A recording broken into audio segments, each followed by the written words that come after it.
Qala Rasulullah sallallahu alaihi wasallam, man yuridillahu bihi khaira yufaqihu fid din. Siapa yang diinginkan oleh Allah Subhanahu wa taala menjadi lebih baik dalam pandangan Allah, baik dalam berislamnya, maka dibimbing ia untuk mempelajari, memahami agamanya. Dari mana taunya? Kita bisa menentukan kualifikasi si fulan dikehendaki, si fulan tidak. Kenapa si fulan dikehendaki, si fulan tidak? Itu kan pertanyaan logisnya. Nah, sekarang kita bahas fikih man. Nah, fikih man itu bagaimana? Kita ambil dalam Quran dulu. Quran surah ketiga Ali Imran ayat 37. Fataqabbalaha rabbuha biqabulin hasadin wa ambataha nabatan hasana wa kaffalaha Zakaria. Kullama dakhala 'alayha Zakaria al-mihraba wajada 'indaha rizqa. Qala ya Maryam anna laki hadha? Qalat huwa min 'indillah. Berarti kan ujungnya innallaha yarzuqu man yasha bighairi hisab. Maryam itu dibuatkan mihrab oleh bapak ibunya, tempat khusus ibadah. Keutamaan mihrab itu cepat mengabulkan doa dan cepat mendatangkan rezeki. Jadi kalau ingin rezekinya dipercepat oleh Allah, doanya cepat dikabul, bikin mihrab. Tidak harus di masjid.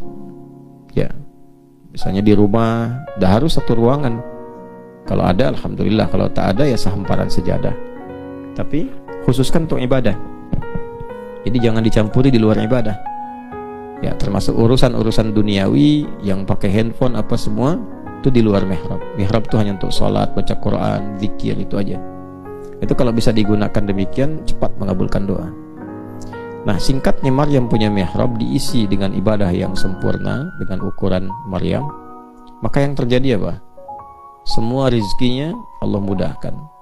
Pamannya Nabi Zakaria setiap mengantarkan kebutuhan Maryam, baik makanan ataupun yang lainnya, sudah ada. Ya kan? Sampai setiap kali kejadian begitu, ingin dikonfirmasi, pamannya tahu pasti Allah berikan, pamannya Nabi kok.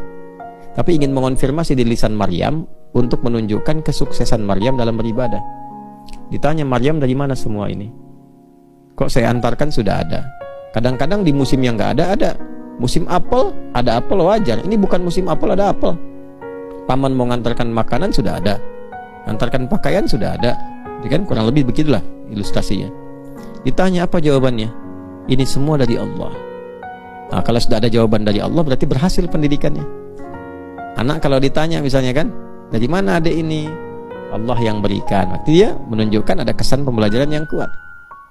Baik ya? Nah, tapi belum selesai sampai situ. Ujungnya, innallaha yarzuqu man yasha bighairi hisab. Paman, seperti kita tahu, Allah itu akan memberikan rezeki pada hamba yang dikehendaki. Siapa yang dikehendaki? Tanpa adanya batasan. Apa fikih man yang dimaksudkan di situ? Di Quran itu kalau sudah ada man, sepanjang tidak ditaksis berarti maknanya umum. Gitu ya? Maka kalau ada kata man yang sifatnya umum, maksudnya adalah jadilah bagian dari orang itu. Bukan kita menghukumi orang lain yang masuk dalam wilayah itu. Bukan demikian cara membacanya. Jadi bagian dari itu. Tahu dari mana? Perhatikan Nabi Zakaria. Ketika Maryam menjawab Allah memberikan rezeki pada siapa yang dikehendaki tanpa batasan, maka Nabi Zakaria langsung melihat dirinya membandingkan dengan Maryam. Apa yang saya punya, apa yang Maryam punya. Apa yang Maryam punya, apa yang saya belum punya. Ternyata salah satunya mihrab. Ya, melihat di situ ada mihrabnya Maryam. Maka apa yang dilakukan oleh Zakaria alaihissalam? Beliau berdoa di mihrabnya Maryam, sholat di situ. Minta kepada Allah, minta diberikan keturunan. Sebelumnya sudah minta, banyak minta kepada Allah, belum terkabul. Tapi ketika meminta di tempatnya Maryam, di mihrabnya itu, yang sebelumnya Nabi Zakaria tidak punya apa yang dipunyai Maryam, maka masuklah ke wilayah itu. Sholatlah di mihrab itu. Ayat 38-nya kan itu. Hunalika itu di mana? Di mihrabnya Maryam. Hunalika da'a Zakaria Rabbah qala rabbi habli min ladunka dzurriyyatan thayyibah innaka sami'un du'a. Itu langsung enggak pakai lama. Fanadatul malaikatu wa huwa qa'imun yusalli fil mihrab anna Allah yubashshiruka bi Yahya. Jadi begitu masuk ke dalam golongan yang Allah sukai itu langsung dikabul doanya.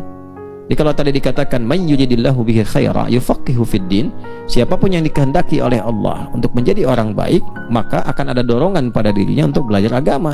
maka masuklah pada golongan itu maksudnya. Ya, bagaimana caranya? Motivasi diri untuk belajar agama. Ya, cari motivasi terbaiknya, minimal menyiapkan bekal untuk pulang kepada Allah. Memahami bahwa dalam kehidupan tidak selamanya hidup, pasti akan kembali, pasti akan pulang.